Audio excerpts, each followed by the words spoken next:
Être un homme, ce n'est pas toujours réussir, ce n'est pas toujours travailler, mais c'est presque toujours tenir. Tenir sans se plaindre, tenir quand il manque de l'argent, tenir quand le regard des autres juge, tenir quand dans le couple on n'est plus vu comme un homme, mais plutôt comme quelqu'un qui ne fait pas assez. Et si la vraie question n'était pas est-ce que tu tiens encore, mais plutôt qu'est-ce que tu tiens et à quel prix? Bienvenue dans l'envers du décor. Aujourd'hui, nous parlons du temps de l'homme, celui de l'âge adulte, du moment où on n'est plus attendu sur ce qu'on ressent, mais sur ce qu'on apporte. Argent, travail, stabilité, c'est souvent à cela qu'un homme est réduit. Même quand il n'a pas de travail, même quand les moyens manquent, on continue à attendre qu'il tienne. À quel moment est-ce qu'on a appris qu'être un homme, c'était d'abord assurer, quitte à s'oublier? C'est ce qu'on va voir aujourd'hui dans l'envers du décor.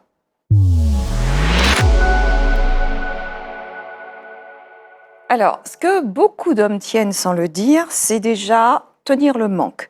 L'absence d'emploi, parfois l'absence de travail, évidemment, puisqu'on connaît les taux records de chômage chez nous, l'attente, les refus, la honte silencieuse aussi.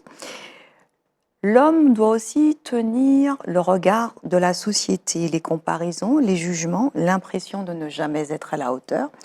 Il doit également tenir le foyer, sans toujours pouvoir répondre aux attentes matérielles ou encore aux attentes émotionnelles. Et il doit tenir aussi dans le cadre d'une relation tendue avec une compagne qui est souvent épuisée, en colère, qui rappelle, reproche ou infantilise dans la plupart du temps, dans la plupart des cas. Et il faut aussi que l'homme tienne les vexations, les remarques blessantes, les silences, les mépris. Il faut qu'il tienne aussi son image.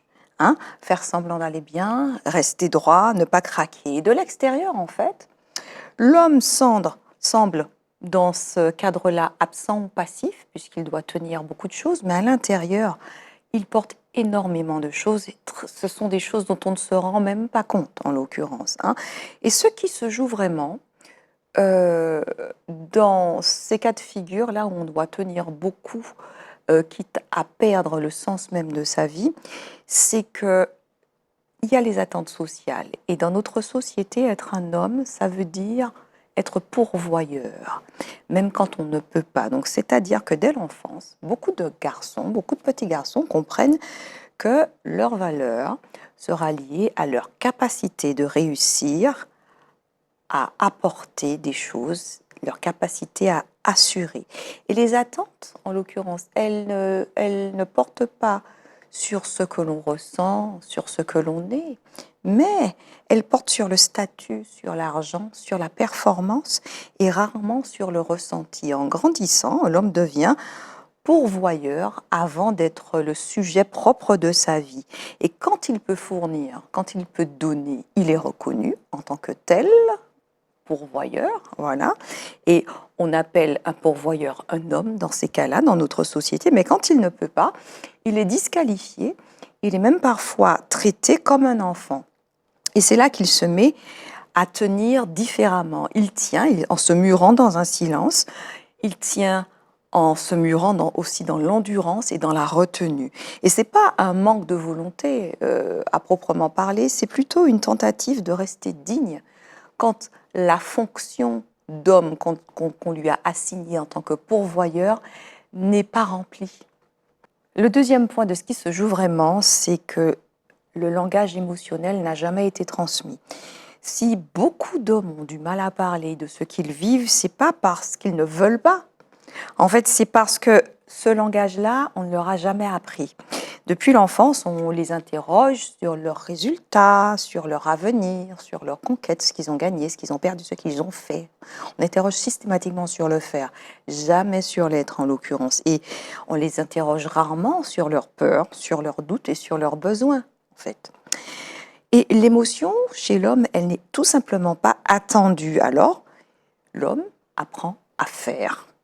Au lieu de dire, il apprend à agir au lieu de ressentir. Et du coup, à l'âge adulte, il est compétent dans l'effort, très très compétent, mais il est totalement désarmé face à son propre monde intérieur par rapport à ce qu'il ressent.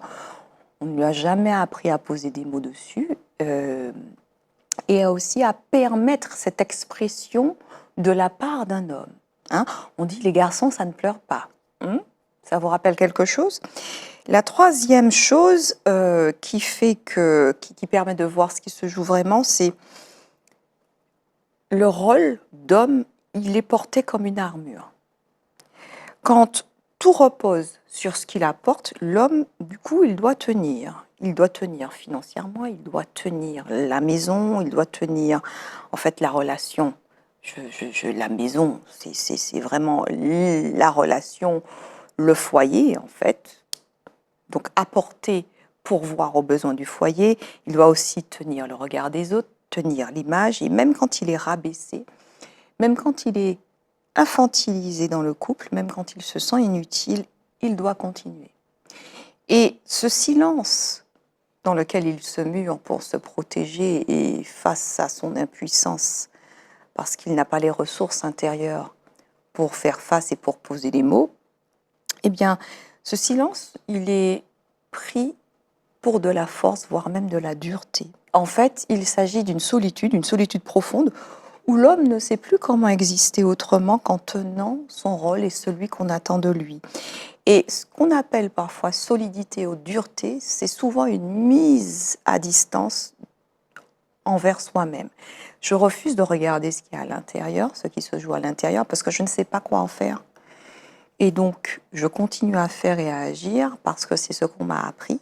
Il n'y a que ça que je connais et je n'ai aucun moyen de faire autrement parce qu'on ne m'a pas appris à poser des mots dessus et encore moins à savoir quoi faire avec ça. Maintenant, on va commencer à se dire la vérité. C'est parti.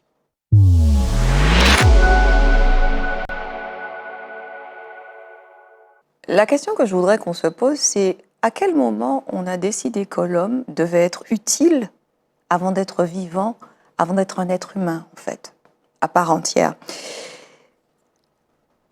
Et aussi, question à se poser en tant qu'homme, qu'est-ce que je porte aujourd'hui que personne ne voit et que moi-même je me refuse de voir? Ce n'est pas seulement un travail, un salaire, c'est parfois le manque, l'attente, la honte, une honte qui ne se dit pas. C'est avancer malgré le doute, c'est composer avec le sentiment d'inutilité et puis vivre sans place qui est clairement reconnue.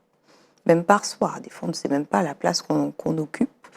On sait ce qui est attendu de nous et on s'efforce de le délivrer, mais en fait, au fond de nous-mêmes, on ne sait pas trop quoi.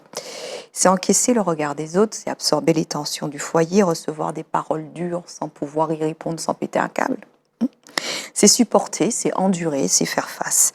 Sans témoin, sans applaudissements aussi, parce que sinon, c'est la fête, quoi. Et sans reconnaissance explicite aussi. Et c'est souvent dans un silence imposé. Les attendus, ben voilà, c'est ça. Et tant mieux pour toi si tu l'as fait. J'ai pas à te remercier pour ça parce que c'est ce pourquoi tu es là. Tu es utile, rends-toi utile. Ça vous rappelle quelque chose? Rends-toi utile, ne reste pas là à ne rien faire. C'est une phrase qui, dans nos sociétés, revient tellement souvent, que ce soit pour les hommes ou pour les femmes. On est dans un faire constant, on ne nous apprend pas à être. La deuxième chose qu'il faut se demander, c'est qu'est-ce que je continue à porter pour être reconnu en tant qu'homme? Et beaucoup d'hommes portent beaucoup plus que ce qu'on leur demande, c'est-à-dire qu'il y a une pression qui vient évidemment de l'intérieur. On se met la pression pour délivrer une performance et pour être au top. Et on porte une image, on porte une attente, on porte une responsabilité qui ne nous a jamais été de vraiment expliquer. Et beaucoup d'hommes aussi ont l'idée qu'un homme vaut surtout par ce qu'il apporte et par ce qu'il rapporte. Et c'est la société qui nous dicte en fait ce que devrait être un homme, ce que devrait faire un homme. En fait, on nous fait croire qu'à force de faire, on va devenir, mais le vrai point de départ, et le point de départ le plus sain, c'est de devenir, c'est d'être, pour pouvoir faire, parce qu'on fait à partir de ce que l'on est. Donc, les hommes continuent à faire, sans même savoir qui ils sont et comment se positionner et prendre le pouvoir sur leur propre vie, et ils continuent, même épuisés, même abîmés, parce que c'est comme ça qu'on leur a appris à être respectés. La troisième question à se poser, c'est et si je n'étais pas seulement ce que je rapporte? Qu'est-ce que ça déclencherait chez vous?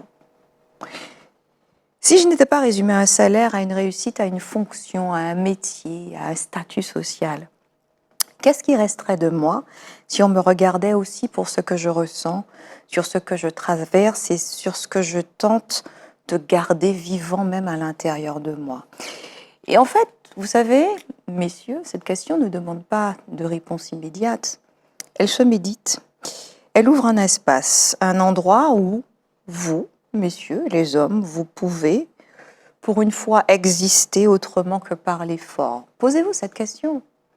Et si, hors de toute fonction, de toute stature, de toute attente, vous étiez, vous seriez quoi? Vous seriez qui?